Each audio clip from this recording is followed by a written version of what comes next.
Welcome to GeekWire. Our guest this week is Dara Khosrowshahi, the CEO of Expedia Inc., the travel industry giant that owns brands including Orbitz, Travelocity, Trivago, Hotels.com, Hotwire, and many others, of course, including Expedia.com. We are here at Expedia headquarters in Bellevue, Washington, where employees today are marking the 20th anniversary of the company's founding as a small division inside Microsoft. 2 decades later, Expedia has more than 18,000 employees and $6.6 billion in annual revenue, and it continues to grow through an ambitious series of acquisitions. Dara, it's great to have you here. Thank you for having me here, and thank you for not mispronouncing my last name. That was heroic of you. Am I the first person to get it right? Very impressive. Todd's been practicing. I've been practicing. For months. It shows. I've stopped singing in the shower. I just, pronounce last names that I'm going to have trouble with on the show. Very impressive. So tell us about Expedia at this moment in its life. Where are you in your evolution, and what's next on the horizon? Well, the evolution of Expedia over the past 20 years has certainly not been a smooth one.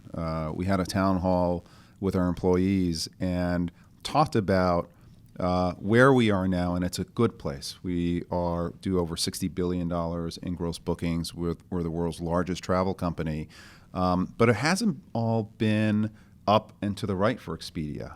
Obviously, the founding years, the early years, were great years. It was a number of visionaries who wanted to bring travel booking online, and it was a theory at the time, but boy, has that theory turned into reality. And about 10 years ago, the competition in the field really increased. Suppliers started getting their act together online, became much more sophisticated, and our technology stack suffered from the years and years of super growth where we got slower. We weren't innovating as much as we needed to.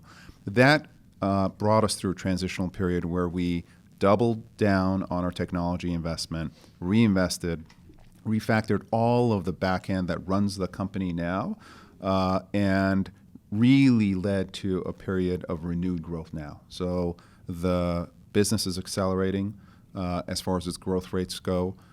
We are increasingly global as a company, and more recently we've added a number of top brands to our family, which has been great.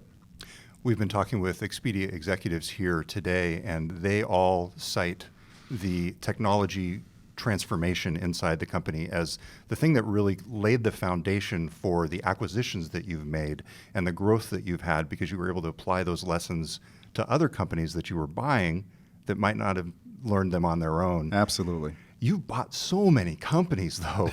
We've bought a lot. You have. Are you done, or do you have more in you? More acquisitions? Well, we're never done. We're never done. I would say that we're done for now. There's a bunch of work that we're doing with Orbitz, with HomeAway, et cetera. So I think that this year we're going to be much more focused on organic internal growth.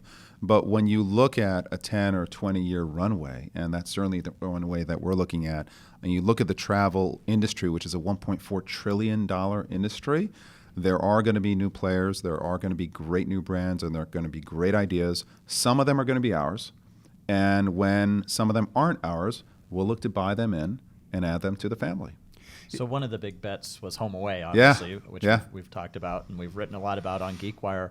That was a big acquisition, a big bet. Our largest one to date, I think. So yes. That's right. And so what gives you the confidence that you're going to be able to consume that big brand and incorporate that into the Expedia ecosystem versus maybe some of the smaller deals? Sure. Well, I think with HomeAway, we're really not going to consume that brand. HomeAway is going to continue to be a very independent entity in Austin, Texas. And really what we're interested in HomeAway is two things. One is it's a terrific brand that has been much more advertising related. Their business has been about listings and advertising, and we think that we can help them move from an advertising model to a transactional model, which is ultimately where travelers want to go. And second is, we love their inventory. This alternative lodging as a category is exploding. It is coming online, and we not only want it to come online for HomeAway, but also to be able to offer that product on Expedia, on Hotels.com. But HomeAway is going to be run pretty independently from an Expedia or Hotels.com. So talk about that transition from a consumer standpoint, because this is a big deal in just travel and lodging in general, that now people aren't necessarily just booking a vacation rental or a or a hotel room. It's this idea of renting a room in somebody's home or basement or lodge outside the back of the house or wherever. Did that transition surprise you at all? And obviously you've now bought big into it, so Yes. you're a believer in it. But did that catch you by surprise at all? I think that the growth of Airbnb has been pretty extraordinary, and I think anyone who would say today that, we expected it, would be lying. Maybe other than Brian, the founder of Airbnb. We are very much focused in alternative lodging as a category, not as much the sharing economy, right? So we're about people wanting to go on vacations. We're not necessarily about couch surfing, but having whole homes available if you're a family and you're going to a resort destination, not just on HomeAway, but the rest of our brands, we think is a pretty extraordinary opportunity. Our colleague Monica Nicholsberg has talked to a bunch of HomeAway homeowners. Yeah. They are not happy with you. Some of them aren't. What would you say to the folks who say you're going away from a focus on them as the customers, the homeowners, to more of a transactional model that potentially leaves them behind? Well, I think that in the end, the consumer is going to win on the internet. And the consumer has demonstrated over and over again that they want to see inventory live, they want to see great pictures, they want to see great reviews, and they want to book online. They've said it over and over again. So this is a transition that can be painful for some in the near term, but ultimately it's about growing the business and growing the pie for our suppliers. Are you just trying to turn HomeAway into Airbnb? Well, HomeAway is going to be different from Airbnb because it's very different supply, but and I think that the offerings are going to be different. Homeowners are going to be able to have request response. It won't be all of it won't necessarily have to be immediately bookable, but what we are trying to do is help our supply partners and owners offer up a product that travelers love, and some of that transition may be painful. Yeah. So for HomeAway itself, I know one of the goals is to ultimately incorporate that inventory into Expedia.com. Yes. And how far away is that where I'll be searching for a hotel on Expedia and I'll see somebody's house in the Berkshires? I think it'll certainly happen within the next year, and it will continue to progress from there. So on Expedia, you have a vacation rentals tab now. It'll go to HomeAway. And depending on the circumstance, we will show you HomeAway inventory based on the context of your search. An example might be if you're searching for a place in Boston and it's midweek and it's one night, we know that you're a business traveler, you probably want a hotel. But if you're going to Boston for 6 days and it's you and 3 kids and you're staying over the weekend, that kind of a search is a search where we will look to display HomeAway inventory more aggressively, because that is that context shows us that HomeAway inventory is going to be more helpful to that traveler. That's great. So we haven't talked much about airfare and air travel. I know that business is very important business to us, but has become kind of commoditized as the airlines have moved more into the business of transactions. Where do you see that shaking out? Do you still view yourself as a competitor to the Alaska Airlines of the world, and where is that headed? Well, I think first of all, as far as competition goes, in this industry, everyone works together, everyone competes with each other, right? So we do compete with Alaska Airlines for audience, but we also are a huge partner of theirs, and we are booking millions and millions of Alaska airline tickets. And this co-opetition within the field, we compete with Google for audience at the same time. We are a huge advertising partner of Google. It's a reality of e-commerce, it's a reality of the internet, and it's certainly a reality of this category in general. That's not going to stop. It makes your business harder, though, as kind of an intermediary to some degree, though, right? Because the airline can offer additional incentives or reasons why you would want to book directly through them versus an Expedia. So how are you trying to make sure that your offering is the most competitive and most interesting for the end consumer? Well, our offering is about breadth and depth, right? So if you are an Alaska Airlines loyal customer, are you going to go to them? Sure. But there are lots and lots of people in the world who aren't necessarily loyal customers of one airline or one hotel. And if you look at the millennial generation, they are much less brand loyal than they used to be. And we think that those users that are brand agnostic, that want every single thing out there, all the choices out there, all the prices, are going to come to us. And we think that's been a good business and will continue to be a good business going forward. This is great. We're talking with Dara Khosrowshahi, the CEO of Expedia Inc., and we'll be right back with more on GeekWire on GeekWire Radio 97.3 FM. Welcome back from GeekWire.com in Seattle. I'm Todd Bishop. And I'm John Cook. We are at Expedia headquarters this week, where they are celebrating the company's 20th anniversary. It's been 2 decades since Expedia was created as a small division of Microsoft. These days, it is a giant of the travel industry. And we are here with the CEO of Expedia Inc., Dara Khosrowshahi. Now, Dara, you actually came to the United States as a 9-year-old. You were born in Tehran. Yes. And you have said, let me pull up the quote here. You said in 2010 that the U.S. is a welcoming place for people who did not grow up here. Is that still the case 6 years later? Well, it is, depending on who becomes president here. That was the context for that question. Absolutely, in fact, yes. Absolutely. So I think a lot of Americans don't appreciate just what an incredible country this is, how lucky they are, how safe they are, how empowered they are. And I think my background and coming from Iran, which is a great country but is going through its share of troubles, really allows me to appreciate what we have here. And we're pretty lucky, and I hope we don't mess it up. How has that experience growing up in Iran and coming to the U.S. shaped maybe your leadership qualities as the CEO of a leading travel company? Well, I think it's really important for us to be global in nature and to be open to diverse kinds of backgrounds and cultures.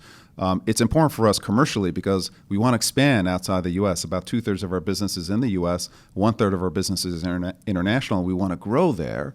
But it also allows us to attract, I think, a really diverse employee populace. And that is an incredibly important asset for us because we don't own hotels. We don't fly planes. The only asset we have are people. And I think we've been able to attract a pretty diverse employee group, and it really serves us. Has it, in addition to shaping your perspective as the leader of Expedia, has it shaped your perspective of the world? I mean, and in what way? To have made that transition, it was during the Iranian Revolution, yeah, sure, right? Sure. Yeah. I think from a personal standpoint, maybe I appreciate a little more that there are two sides to every story. And the way that the U.S. is sometimes viewed outside of the U.S. Can be pretty tough sometimes, depending on what the U.S.'s actions. There's a lot of distrust of the United States, and I certainly see that. But at the same time, everything that I've seen is that the U.S. is a genuine force for good in the world. Okay. You're obviously running the company as the CEO. The executive chairman of the company is Yes. Barry Diller. He's actually here, in fact, today to cut the cake. How often do you talk with him? What's his level of involvement in the company? Give us a sense for how Mr. Diller is engaged with Expedia. Well, I've worked with Barry for over 15 years, and we've got a great relationship. And he is always available on email. I can call him anytime, and he's genuinely interested in the company. One, because it's just a cool company doing great things, but Barry loves travel. He is one of the best travel people that I know. He's absolutely passionate about it. So he loves the area in which we play. On a formal basis, we have a meeting with him every week, myself, Mark, our CFO, and our general counsel. And we go through with Barry the strategic topics, what's going on with the business. He's very engaged in the mergers and acquisitions activity that you remarked on earlier. He's been an incredible value creator in the deal area, and in general, he really helps us shape the strategy of the company going forward. Yeah, boy, if you're going to have somebody in your corner for M&A, mergers and acquisitions, I mean, I can think of no one better. It's awesome. It's awesome. And then the other perspective that Barry brings is it really is a view of the long term. You know, as a public company now, there is so much pressure on the short term and on quarterly earnings, and you see these hedge funds come in who try to get you to not invest for the long term, et cetera. Barry is a controlling shareholder of this company, and it allows us to make some long-term bets that some other public companies couldn't, and it's really served us over the years. Yeah. So we're here on the 20th anniversary. I think a lot of people forget that Expedia actually started within Microsoft, Yeah. which is pretty amazing. It's probably the most successful spin out ever in Super Microsoft. cool, yeah. Yeah, Microsoft's history. How much of that Microsoft DNA is still left in the company, if any? I think that there absolutely is this techie, curious, questioning, not accepting the status quo DNA that is in Expedia, and it did come from Microsoft. Microsoft, they're going through an interesting journey, and it hasn't all been up and to the right for them. And we have turned some of that core DNA into a bunch of new technology and innovation that we have driven and we've thrived on. So while it's not all Microsoft, that Microsoft core of technology making the world a better place and tech empowerment has absolutely been a great thing for us. And then what would you say is the unique Expedia cultural DNA that's maybe grown up on its own that maybe surprised you? I think the unique DNA is how global we are and how open we are to diverse ways and manners of doing things. Companies sometimes they talk about corporate culture and what you're like, and there's a certain way of doing things at a company. Our top cultural norm, the number one, is we believe in being different.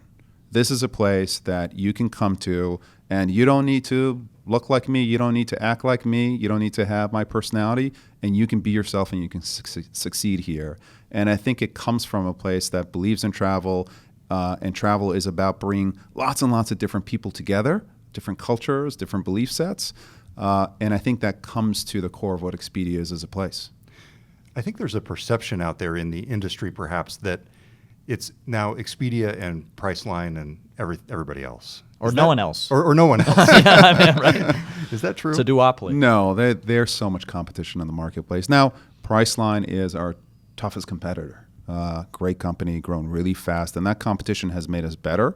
But to the earlier point with airlines, we compete with Google for audience. Google has a great travel product. We work with TripAdvisor, yet we compete with TripAdvisor for audience as well. The suppliers themselves usually get the majority of their bookings direct.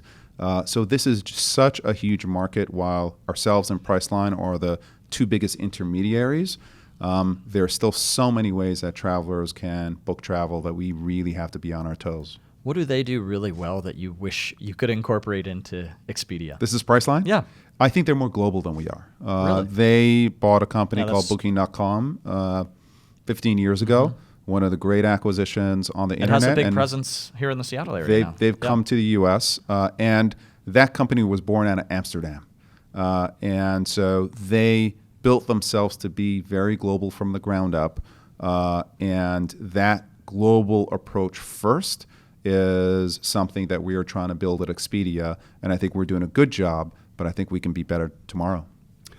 Great. We are talking this week with Dara Khosrowshahi. He is the CEO of Expedia Inc. We're here in the Expedia headquarters on the occasion of their 20th anniversary.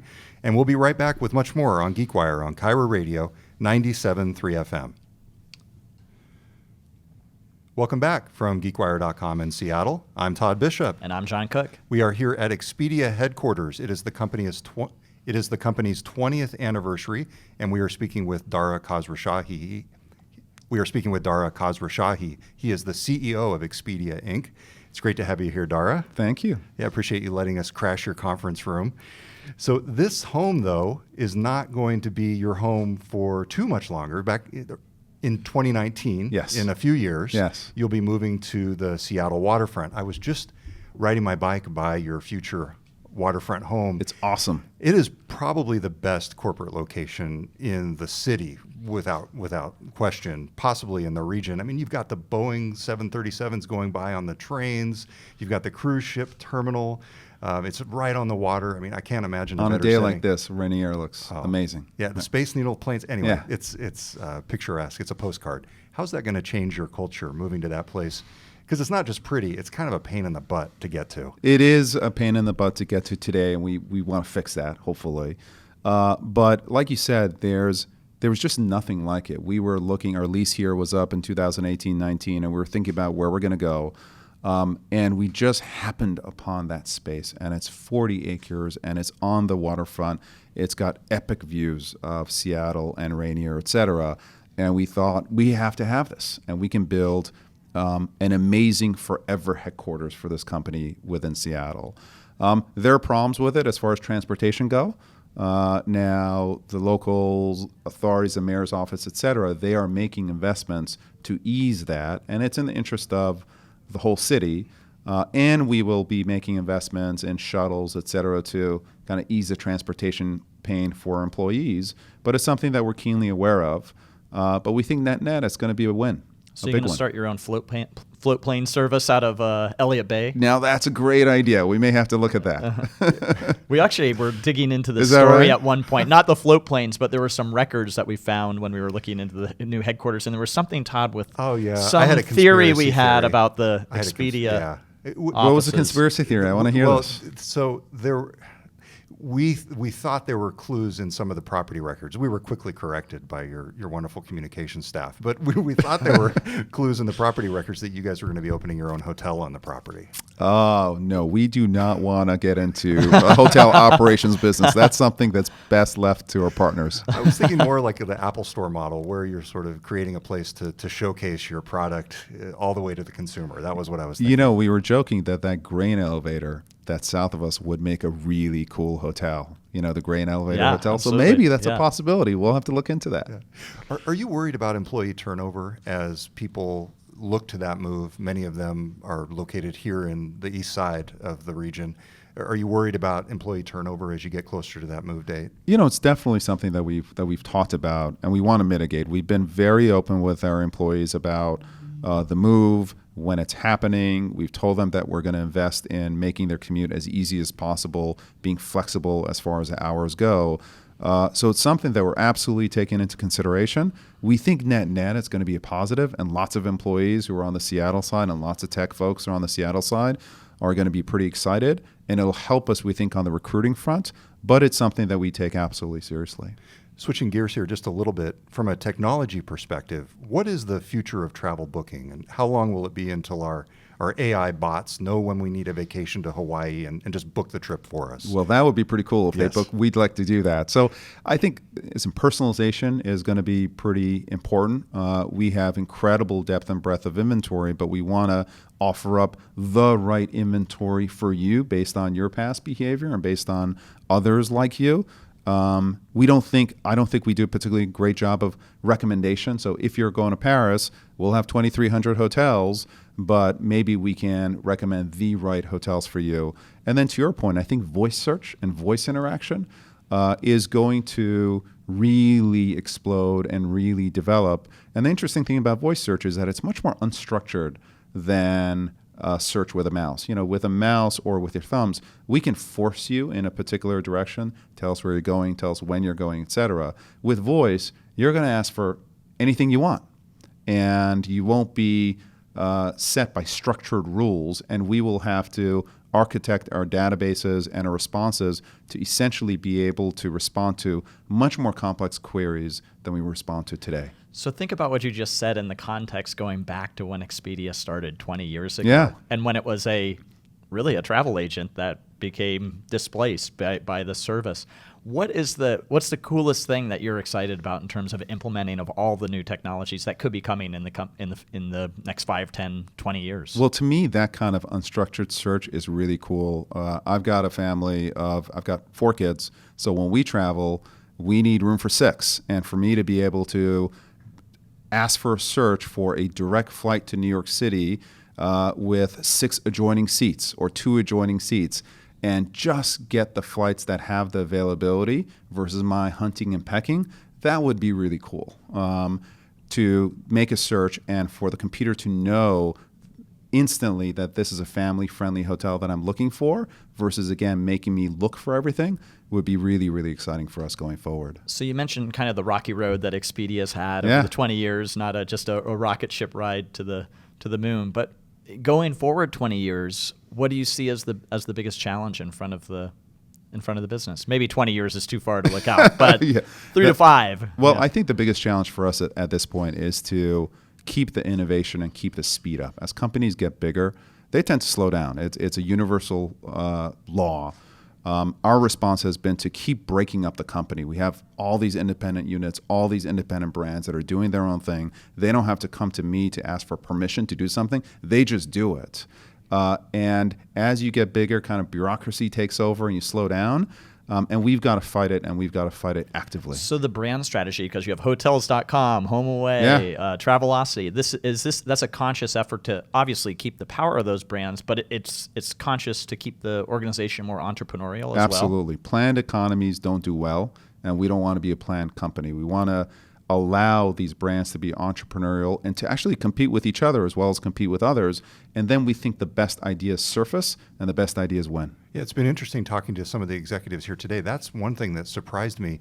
They compete, but then they also share what they learn so they can all get better. It seems like a really interesting dynamic. As a group, we become a better overall competitor. It took time and it took trust. Probably 7-8 years ago, you would have had a different attitude at the company, but these are folks who have gone through battles together, and the trust really is there to share and to actively try to get the other player to be stronger. And talk about the polar opposite, Todd, from the Microsoft days. I mean, those were historically the problems within Microsoft, where you would have the fiefdoms and people Windows versus Office and everything like that. It sounds like you've kind of gotten the best of both worlds, where they're competing, but then they're also cooperating. For now, but we don't take it for granted. Okay, Dara, any final thoughts that you want to share with us here as we conclude? What should people know about Expedia at 20 years old? I think Expedia at 20 years old is just getting started. This is a company that we want to be known as one of the great global internet companies out there. I don't think we quite get our due, and 5 or 10 years from now, we certainly will. Great. Well, Dara Khosrowshahi, the CEO of Expedia Inc., thank you very much for being on the show. Thank you for having me. It's been a pleasure. Until next week, I'm Todd Bishop. And I'm John Cook. We'll talk to you next time on GeekWire.